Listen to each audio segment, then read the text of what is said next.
is Dr. Mukhopadhyay. I'm going to take you through a brief presentation on analytics landscape.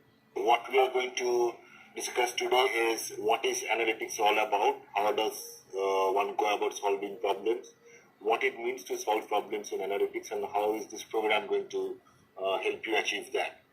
I'm going to give you a very brief rundown on the various things on the program, the various modules which we have designed, how we plan to cover some of the domains in the module, and as well as the things which we cover and what's the optimum way to get the maximum out of the program. There are 4 basic stages when we are trying to solve any problem in analytics. The first stage is always the problem formulation. The second stage is the data gathering linked to the problem formulation. The third stage is where we do the data analysis, and in the last stage we try and figure out how to implement whatever solutions which we propose. The problem formulation, I think, is probably the most important part of all the 3, and that's partly because that's the portion which we are not going to do in this program, because that's the portion which we don't think we can do in any program. Problem formulation will typically start with a brief which either the client is going to give or something which you will propose for the client. So let me therefore give a very brief backdrop of the 3 types of analytics firms which we see in India and also outside of India, which I'm going to classify them are the captive analytics firms. For example, American Express. They were the first ones to be doing analytics in this country or even globally, and they have a very strong analytics team. And they don't do analytics for any other clients, they're only doing it for American Express, who is their client. Now, the kind of challenges they face is very different from the kind of challenges which other analytics firms face. For example, the problem formulation for the American Express as an analytics firm is not very challenging or is not very difficult, in the sense that they have a well-defined business line and they are trying to get better and better at it. The challenge for them, however, is that a lot has been done. The improvements can at the best be marginal, and yet one has to improve. So that's one type of firms which I call the captive analytics firm. There are second type of analytics firms which are not captive, but they have a lot of clients and they are trying to solve their problem. I would definitely put firms like eValueServe or maybe MusicBuzz or even MusicBuzz in that category, who do not have any captive clients, but they do pitch for clients and they try to solve their problems. And for them, the problem formulation is very important, because the client will come up with a problem which is very loosely unstructured. It could be as simple as increase my sales, or make sure that if I send a million mailers, I get a good response rate. These firms have to primarily spend time, how do I convert this unstructured problem to a solvable way. That's the second kind of firm. The third kind of firms are probably the ones who are definitely being much more challenging, and those are the ones whom we read about and aspire to be. They don't have a captive client. In fact, they don't have clients, but they develop products, and once they have developed the products, they go and hit the market, and then they find clients who would be willing to associate with their product. Now, the reason I am making a distinction between these 3 firms or 3 types of analytics firms, for the first group, the problem is already well defined. You are trying to get better in how to solve it. For the second group, the client is well defined. The client knows the problem very well, but the client may not be able to formulate the problem the way you want it, and therefore the challenge for you is to be able to formulate that and ensure that your data science team can work on it. For the third group, there is no client, there is no captive audience, there are no captive clients, and therefore what you're trying to do is you're trying to anticipate that what could be an excellent product and where can it be used, and then your data science team is basically working on that product. The problem formulation is something, where do you learn? My simple answer is you don't learn it anywhere. You keep your ears and eyes open, you read as much as you can, you figure out how do people solve some problems, what kind of data do they use, and you just get better at it. I don't think we can have any structured program which teaches you how does one formulate problems and solve them. What we can do, or what we end up doing in any structured program, are the second two stages. One is the data gathering part, and the other is the analysis of them.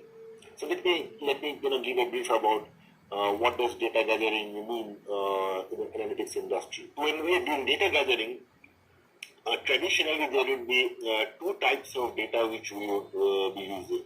One would be the primary data, and the second would be the secondary data. The primary data is one where you go do survey. There is no data available, you just generate the data by asking questions. It could be a structured questionnaire, it could be an unstructured questionnaire, but essentially what you're trying to find out is gathering as much of information, and you try to figure out what to do with that information. For example, you want to find out if there are if there is a car model which is available in 4 color types, red, blue, black and white, and you want to find out what kind of colors do people prefer, what you do is you do a larger part of market survey, and you just ask them what kind of colors car do you prefer, and just try to do a socio-demographic mapping to say, these are the type of people who prefer this kind of color. So that would be primary data collection. The second type of data collection would be what is the secondary data, or the transaction data. Now, if I look at the same problem, and if I want to find out that what kind of colored car do people like, and if I'm working with secondary data, I don't actually go and ask people what kind of colored car do you like. Instead, what I do is I just find out the percentage of cars with different colors being sold and what kind of people are buying them. And because people have transacted or revealed what they have done, I'm going to use that data to infer maybe people from this particular background are more likely to buy this kind of car. Now, obviously, these are the two traditional ways when we looked at analytics. The challenge for the first one was essentially that the collecting the data is a huge problem. It's time consuming, it's costly, and especially which we are doing if we are trying to do in a country which is as diverse as India. By the time you start collecting your data and by the time you finish, so many things would have changed that the data collected in the first phase may not be relevant at all by the time you finish the study. This is leaving aside the cost of collecting and the cost of administering the questionnaire and the other costs associated with that. But the advantage is that you could virtually get any information which you want because you are the one who is going to create the data. When it comes to the secondary data, the advantage again of secondary data is that obviously it is far less costly. You don't have to go and visit places or small units to collect the data. The data is usually in a very relatively what we call a clean form. But again, the problem with the secondary data is that your analysis is going to be limited to the fields on which the data was gathered, because you are not the one who is collecting the data, and therefore you have no flexibility in trying to get new information which is not there in the data. Now, where does analytics fit in all of this? Honestly, to do the secondary data and the primary data, we don't need a whole lot of analytics or the kind of program that we have signed up for. Where we actually use a lot of analytics is to use the third type of data, and which is neither the primary nor the secondary, and those are the unusual sources of data. Where the data is not collected by asking somebody, the data is not being generated through any transactions. It is certainly observing through various unstructured format. maybe satellite images, maybe voice patterns, maybe pictorial images or videos, or sensors giving some data. So now these are the unusual sources of data which people kind of use to solve problems which are traditional, certainly. Also problems which one could not have thought about solving traditionally, because the kind of data that was required was no longer there. So one of the major contributions of analytics is not only the tools and techniques they use, but also the unusual and the new sources of data which people use, and they try to do the analysis based on that. Now, in this program, of course, we will be doing some amount of unusual data. But what we will be focusing primarily on is on the analysis once the data is kind of there. And I'm going to talk about in a lot of details about the data analysis, that what are the various modules which we have broken the program into, and what goes in each of the module, what are the kind of domain expertise which we plan to incorporate, and at the end of the module, what are the things you are supposed to be good at, and what are the things which you are supposed to be able to do. That's what I'm going to talk about. The final thing in the analytics journey is implementing your solution. This is an important point in an analytics exercise, and this is what it distincts it from a pure research work or a pure research output.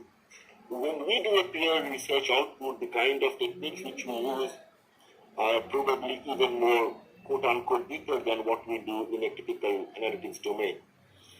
But we were never worried about the research output, how is it going to look like, or how is it going to be useful. In other words, the same problem when we do from a research point of view, the output is usually maybe 20 pages paper with a lot of complex equations, nicely typed in Times Roman 12 font, and that's it. Maybe spiral bound for good effect. But when we are solving a problem in analytics, that's not how the client would want to see the output. The client would want to see eventually something which is visually very appealing, probably as a software code which can be run in the system and will generate output, or maybe an app. So the implementation is an extremely important part in an analytics solution. Now, in this program, however, we are not going to talk about implementation, because implementation is not so much about the data analysis or analytics techniques per se. It is more about the coding, it's more about the computer science or developing apps. So that's the part which we are not going to focus on this program. But I want you to keep this in mind, that whatever analysis or results which we get, eventually you must keep in mind that once I have done that, how am I going